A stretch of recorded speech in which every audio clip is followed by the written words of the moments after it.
I'm NBC 10's Sheila Watko. I'm Sheila Watko. I'm Sheila Watko. And I'm Sheila Watko. Let's get you up to speed with what you need to know today. Watch non-stop local news, NBC 10 First Alert Weather's most accurate forecast, and NBC 10 investigations anytime. Today she is hanging out with NBC 10 Philly Live reporter Sheila Watko.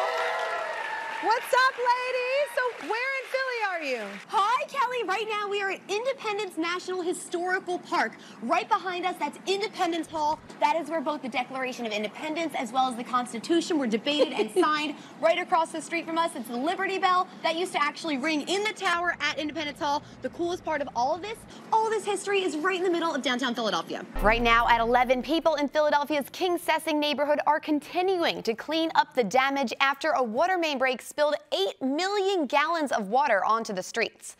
Good morning, I'm NBC 10's Sheila Watko. It left a muddy mess and a gaping hole behind.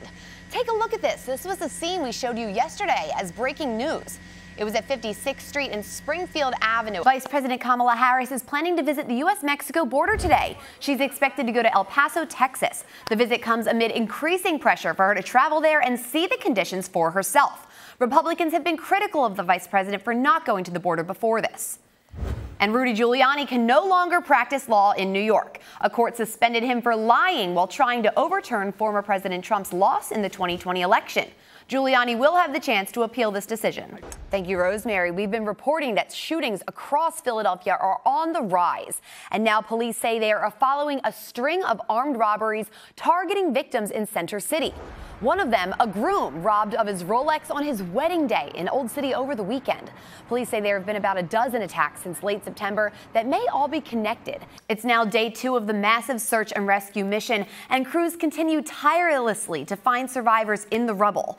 Here's what we know right now. One person is confirmed dead, but 99 others are still missing and unaccounted for. There are some glimmers of hope in the rubble, though. A search dog has detected 2 viable survivors, and sonar equipment has also picked up banging and other sounds, too. Well, Rosemary, New York City is expecting to make history when it names its next police commissioner today. And we've learned that it won't be Philadelphia's top cop. Instead, it's expected to be Keyshawn Sewell, who will be the first black woman to lead the force. The Spirit Airlines meltdown is still wreaking havoc on summer plans.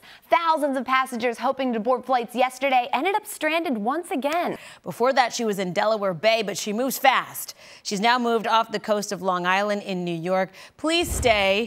Stay in up New York. in New York. Can you imagine? No, Can you can't. imagine? Erin, I cannot. And you know I'm a pool girl. This is why I'm a pool girl, because of Drea and her friends. She's gorgeous, very majestic, but I don't want her swimming near me. How about that name, though? All right, did watching those space flights last month make you think, hey, I want to do that? Not really me, but I know a lot of people it did.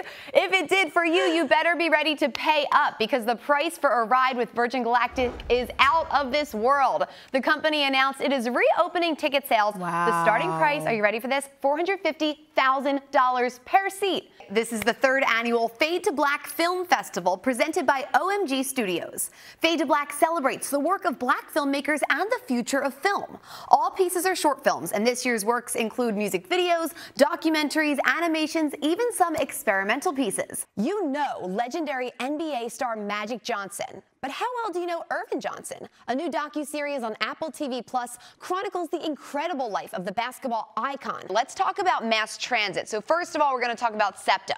For today, the Norristown High-Speed Line, the buses, the trolleys, the Market Frankfurt Line, the Broad Street Line, all actually running on a normal weekday schedule. So right now they're stretching all the way back past 476, the Blue Route, and you can see all of this traffic is completely stopped. It looks like a parking lot out there. I'm waiting for things to get treacherous out there on the roads with all this rain, but for now, 95 northbound in Delaware County, I knew you were trouble. The last time we checked, there was a little bit of a red patch on our map. Taylor, babe, we love you. We are so excited that you own your own work. Happy Friday, happy Taylor Swift Day, Red Taylor's version. Erin, I noticed you dressed for the occasion. She's literally rattling this off the top of her head. I got nervous in the middle. I'm sweating, guys. I'm sweating more than Jake Gyllenhaal this morning, I think, which is saying something with the release of this album. So I'm Sheila Watko. That was today's edition of The Lineup. Have a great day. Have a great weekend. Oh, weekend. Yes. Yeah. We're speechless. This is great. I know. We're so excited.